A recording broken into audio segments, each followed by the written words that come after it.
You're fired. We don't need people like you who are just high school grads and incompetent in this company. Get out now." Mr. Smith, the CEO, yelled at me in a loud voice. His face was as scary as a demon's, and it seemed like the other employees in the office were trembling too. Mr. Smith never liked me, probably because I joined a company midway through with just a high school education. Thinking that staying in the company would only bring more misery, I decided to leave after Mr. Smith's declaration of firing me. But right after that, Mr. Smith would repent his deed. My name is Joe, and I'm 28 years old. Ever since I was young, I hated studying. My grades were bad, and I was the kind of kid who caused trouble for my parents. But that didn't mean I was a delinquent. I always followed school rules and was proactive in helping out at home. Concerned about me, my parents enrolled me in tutoring classes early on, trying to boost my academic abilities, but my grades never improved. There were times I desperately tried to meet my parents' expectations by studying hard, but for someone who disliked studying like me, it was just painful. However, there was one thing I was proud of despite my dislike for studies. It was that I had skillful hands. Instead of being good at studying, I was confident that I wouldn't lose to anyone in tasks involving handiwork. I always won first place in arts and crafts contests. My parents, seeing this, would always say, "It would be nice if you could transfer some of that talent to your academics." That summer, as a senior in high school, I was faced with the ultimate decision: to go to college or to get a job. My parents, of course, wanted me to go to college, but I had other ideas. I thought it would be a waste of money for someone who hated studying like me to go to college. I figured it would be better to get a job that used my hands. So, I found a job in a factory assembling parts, which was advertised at my school, and I took it. When my parents heard my decision, they were furious, saying, "I can't believe you're not going to college." But as they saw me working hard, they gradually started to support me. The work at the factory was enjoyable, and it felt like the perfect job for me. Being skilled with my hands, I did the given tasks flawlessly and gained respect from my colleagues and supervisors. I even started to dream of working my way up the ladder. But about 10 years after I started, dark clouds loomed over me. "The factory is going to be closed," the factory manager suddenly announced. I couldn't believe it. The world seemed to go dark. The other workers around me were in a frenzy too. This factory will be absorbed into a large printing company, MG Corporation. I was too shaken to speak. What was going to happen to me now? As I was filled with anxiety, the factory manager said something surprising. "You all will be working at MG Corporation in a new department. I'll let you know the details later." Me, working at MG Corporation. I was overwhelmed. MG Corporation was a renowned company in the printing industry. Would I be okay working there? Well, if it involved using my hands like before, I should be fine. I reassured myself and waited for my new assignment. After a few anxious days, the time came to hear about my new department from the factory manager. I took a deep breath. Then, the factory manager said, "Joe, you'll be joining the sales department at MD Corporation." I couldn't believe my ears. I had never done sales before in my life. "Wait, I'm in sales." The factory manager sighed deeply. "You worked hard in the factory, so I tried to find a similar job for you at MD Corporation, but the only vacancy available was in the sales department. I'm sorry, but could you give it a try?" The manager had worked hard to find me a position so that I wouldn't be unemployed. I decided not to be selfish and to accept the offer. "I don't know how much I can do, but I'll do my best." Hearing this, the factory manager smiled, relieved. "You're a hard-working employee, so I'm sure you'll do fine. Good luck." I nodded with a smile, but I was filled with anxiety inside. I hoped it was just me overthinking. With these thoughts, I faced my first day at work. I had prepared a suit for today. Having worked in a factory, I had never worn a suit before. I changed into the suit, feeling strange, and headed to the office where I would now be working. With me was Emily Anderson, who had worked in the same factory. Poor Emily. She had been in the factory for less than a year and was now a new employee moving from factory work to sales. She looked more nervous than I, trembling. "I can't believe I'm in sales now. Maybe I should have resigned like the others." when it was decided that the factory would be merged into MD Corporation. Most of the employees had resigned, probably because they were confused about switching to a different field of work. I too had considered resigning, but thinking about the prospect of job hunting again, I figured it might be better to continue working here. It'll be okay. Let's work hard together again. When I said this, Emily smiled, but our smiles were only until that moment. As we entered the office, all the employees suddenly looked at us. A tough-looking man came out and looked us over. It was a rather unpleasant gaze. As we stood there bewildered, the man said something surprising. "You two are the clunkers from the factory, right? I am the head of the sales department, Taylor." Emily and I were lost for words. Clunkers. I was shocked to hear such a word from Taylor, the department head, whom I had just met. I had never even been called that by my parents. Emily looked like she was about to cry. I mustered up my courage and replied, "Nice to meet you. We're Joe Brown and Emily Anderson, starting work here today." As soon as Taylor saw my face, he started laughing. "You guys must be just high school grads, right? Can high school grads even handle a job like this? I wonder why the higher-ups let such clunkers into the sales department." Haha. Taylor's sarcastic remarks finally made Emily burst into tears. It must have been too much for her, just out of high school. Other employees around us looked at us with pity. Then, an older man entered through the sales department door. Seeing him, Taylor exclaimed in surprise, "CEO. That must be the company's CEO." I felt relieved that the CEO had arrived. He would surely reprimand Taylor for his remarks. I harbored this faint hope, but it soon crumbled. "What's going on?" I could hear voices all the way outside. The CEO, looking puzzled, spoke to Taylor. Grinning, Taylor said, "I just can't understand why these clunkers got into this department." The CEO grimaced. The condition for the merger was to take in these employees. I didn't like it, but it couldn't be helped. Such incompetent high school grads can't possibly do well in this department. They'll quit soon enough. Haha. Emily and I exchanged glances. We couldn't believe the CEO would say such things, treating his employees as incompetent. I completely lost confidence in working for this company. Well, try not to cause too much trouble for others. Emily and I were shown to our desks and started our work immediately. Filled with anxiety, I let out a deep sigh at my desk. Then, a colleague around my age sitting next to me spoke to me. "Are you okay? You must have been shocked by what Taylor and Mr. Smith said. In this company, their word is law. It's best not to go against them." David said this and then taught me how to use the computer. His kindness provided some relief. As I was taking notes on what David had taught me, I heard Taylor's loud voice from behind. "Hey, high school grad. What are you doing? Hurry up and get to sales." I was bewildered. I had never done sales and didn't know what to do when suddenly told to go. "I don't know how to do sales." Confused, I replied, and Taylor clicked his tongue loudly. "High school grads need everything explained from scratch, huh? Fine. For today, you'll assist in David's sales. Learn how sales work from him. You've got to get the hang of it by today." What Taylor was saying was absurd. I hurriedly prepared for the field and decided to accompany David on his sales calls. Stepping outside the office, I took a deep breath. Finally, I could breathe some fresh air. Inside the office, the atmosphere was so tense that it felt suffocating. Seeing me like this, David chuckled. "This company is really a mess. With bosses like that, it's no wonder new employees quit soon. You seem to have grit, so I think you'll be fine. Plus, you'll get used to this atmosphere over time." Saying this, David bought me a warm cup of coffee before we started our sales. Encouraged by his words, I vowed to become a competent salesman. "Thank you. I'll work hard and someday show Taylor and the others." I said this, and David nodded vigorously. After accompanying David on several sales visits, I was amazed by his sales skills.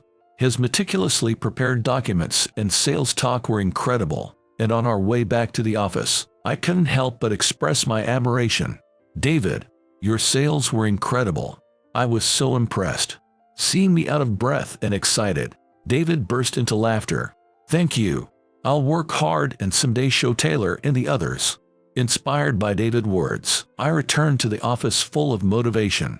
But awaiting me was a harsh reality. As soon as I got back to my desk, Taylor approached me. Then, he said something astonishing. "So, you've shadowed David, our department ace, which means you should be fully capable of handling sales from tomorrow. Your quota for this month is 3 contracts. Is this man serious? Just because I shadowed David's sales doesn't mean a newbie like me can suddenly do well. And his saying my quota is 3 contracts, but there are only 2 weeks left in the month." I couldn't comprehend what Taylor was saying. The other employees also seemed to think it was unbelievable. Adding to my confusion, Taylor continued, "If you don't secure 3 contracts, the CEO said you'll be fired." "What? Fired?" Stunned, I could only answer, "Understood." From that day, my desperate sales efforts began. I would come in early, compile client data, create documents, and whenever I had a chance, I'd learn sales techniques from David and other colleagues. I'd go out for sales multiple times a day and then stay late to work on paperwork. I was so busy I didn't even take lunch breaks. Then one day, Emily invited me to have lunch together. She looked worn out and desperate. Despite being pressed for time, I couldn't leave her alone, so I decided to have lunch with Emily. On the empty rooftop, we started eating our deli sandwiches. In the silent space, where not even the sound of birds could be heard, Emily quietly spoke up. "I might get fired from this job. It's impossible to secure 3 contracts within this month."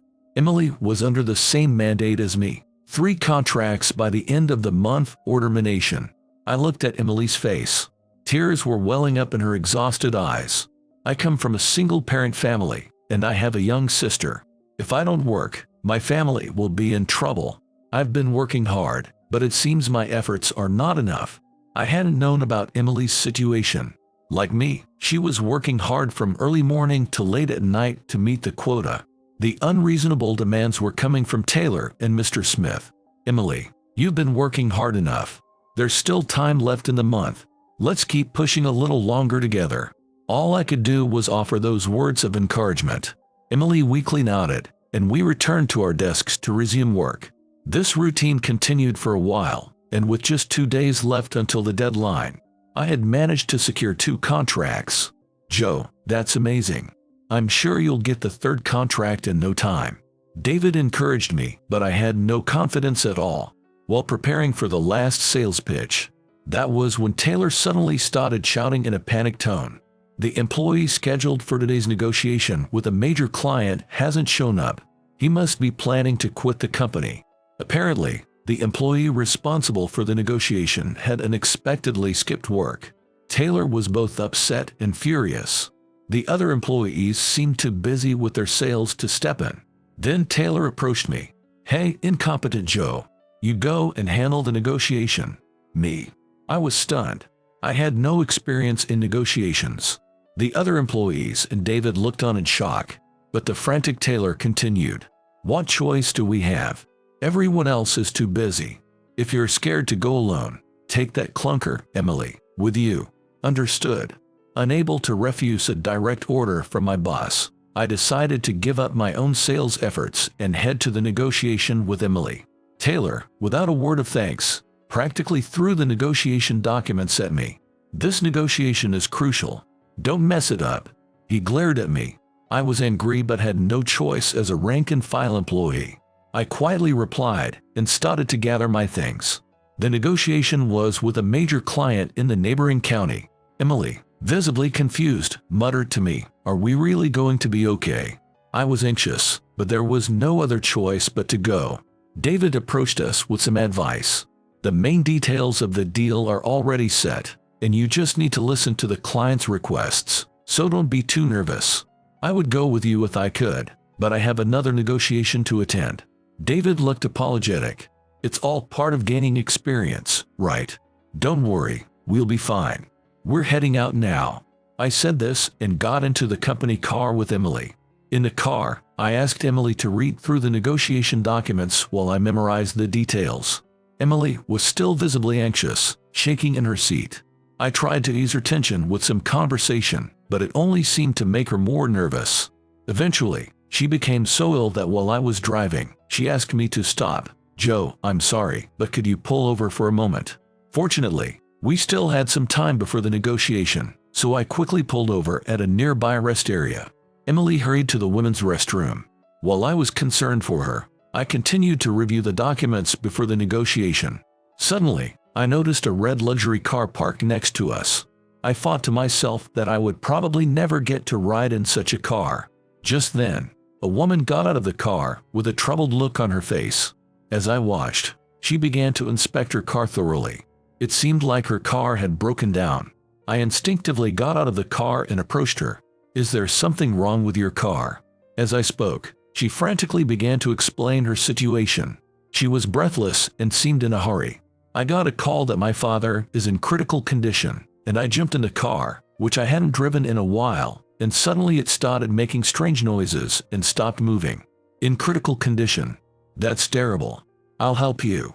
I completely forgot about the negotiation and focused on fixing the woman's car. I needed to fix the car quickly, or she would regret it forever. Although I had no knowledge of cars, I used my one true skill, being good with my hands, and tried desperately to fix her car.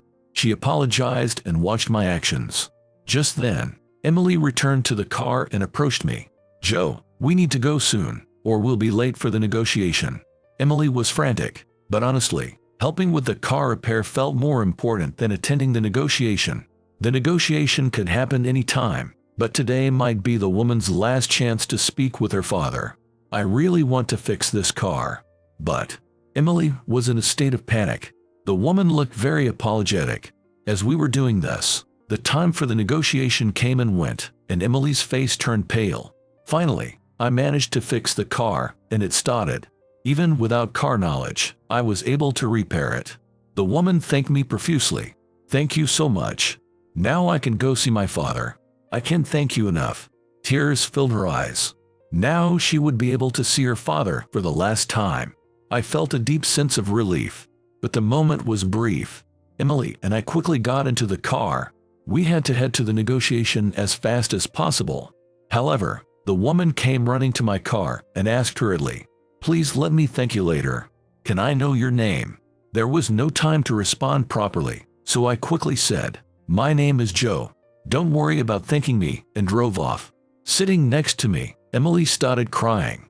"This is the end for us, isn't it?" I felt sorry for Emily, but I couldn't go against my conscience. We were significantly late, but we arrived at the client's office for the negotiation and rushed in. "I'm terribly sorry for being late. Is it still possible to have the negotiation?" The receptionist looked apologetic and said, "I'm sorry, but I've been informed that today's negotiation has been canceled." My mind went blank. I knew from Taylor that this negotiation was crucial. I still tried to plead for a chance, but it was futile. Then, at that moment, my phone started ringing insistently. I had a bad feeling but answered the phone to hear Taylor's furious voice on the other end. You've really done it now. Because you didn't show up for the negotiation, the client's CEO is livid.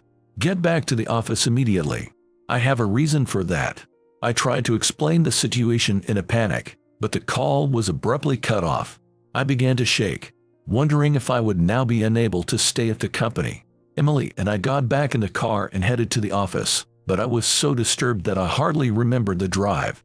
Upon entering the office, Taylor and Mr. Smith, looking furious and waiting for us, confronted us. Trembling, Emily and I stood before them. "Why didn't you two go to the negotiation? What on earth were you two doing? You weren't playing around, were you?" Taylor berated us loudly. The employees in the office watched, holding their breath. I desperately explained why we were late.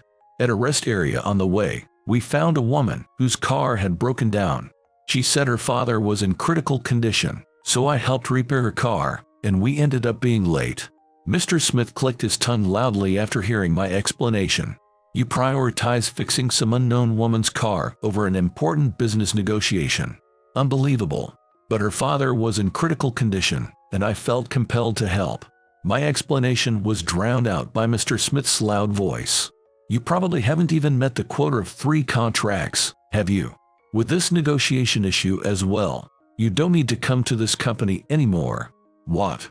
You're fired. We don't need incompetent high school graduates like you in this company. Get out now." Emily and I were speechless. Mr. Smith had just fired us. Taylor sighed and said, "Now, hurry up and gather your things and get out." Tears streamed down Emily's face.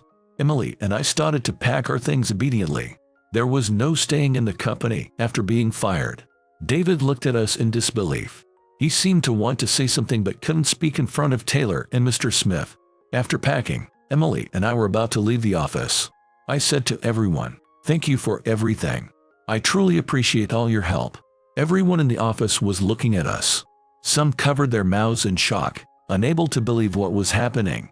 It made sense, considering that the colleagues who had been working with them until this morning were now suddenly fired. The thought of the other employees, who had to work in fear of being fired next, pained me. Outside the office, I stopped and apologized to Emily, feeling dejected. "I'm really sorry, Emily. It's my fault you got fired too." Upon hearing my words, Emily shook her head vigorously, then unexpectedly responded, "Joe, you did nothing wrong. You only tried to help that woman out of kindness. A company that can't recognize such goodwill is already over.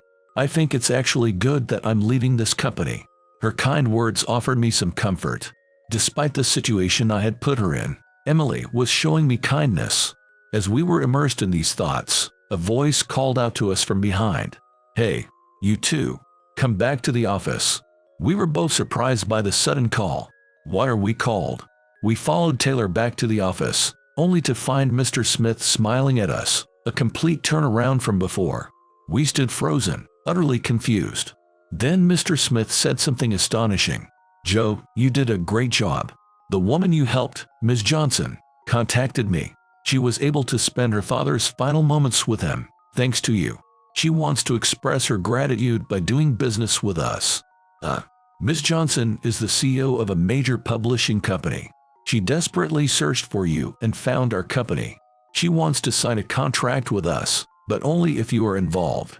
So, Joe, you should stay in the company. It turned out that the woman I helped, driving the red luxury car, was the CEO of a major publishing company, a client MG Corporation had been eager to work with. The deal apparently hinged on my involvement, but that didn't change my situation. I had been fired. That's too convenient. I can't accept that. I responded somewhat angrily, but Mr. Smith started to coax me. "You may be a high school graduate, but I always saw something different in you. If you come back, I'll promote and raise your salary. It's a good offer, right?" What he said didn't make sense. After all the disdain he had shown me before, it was too late for such offers. I had already decided not to return to the company. Then Taylor added something convenient too. "If you want Emily to come back with you, the CEO agrees to that." While Emily might want to return, I definitely didn't want any more involvement with this company. What should I do? As I was pondering, Emily spoke up loudly. "I absolutely won't return to such a rotten company, so rest assured." I felt relieved that my worries were unnecessary. I share the same opinion. "Excuse us, then. A rotten company. Fine. We'll double your salary." "Huh? This company really is hopeless. I absolutely won't return to this company. Stop trying to use me only when it's convenient for you." But Emily and I left the office, tossing the disappointed Mr. Smith and Taylor. As long as people like them were in charge, the company had no future. Leaving the company felt liberating. Emily seemed to feel the same, showing a serene expression. Whatever the future held, this decision wasn't wrong. Shortly after we left, a major incident occurred. Mr. Smith was arrested by the police. Apparently, he had been evading a huge amount of taxes without the employees' knowledge. An internal whistleblower exposed this, leading to his arrest. This caused MG Corporation to rapidly deteriorate financially. Taylor and other executives tried desperately to recover, but the company could never return to its former state and was eventually forced into bankruptcy. Mr. Smith's downfall was a result of his own doing. The thought of still being an MG Corporation was chilling. As for me, I started working at a new place. It was a publishing company, and I was again handling sales. I have become quite good at the sales job I once disliked, and now I enjoy it every day. All thanks to Ms. Johnson. After learning I had left MG Corporation, Ms. Johnson contacted me, wanting me to join her company. When I thanked Ms. Johnson, She laughed and said, "My father once taught me that people who sacrifice themselves to help others can be bad. Work hard and enjoy it."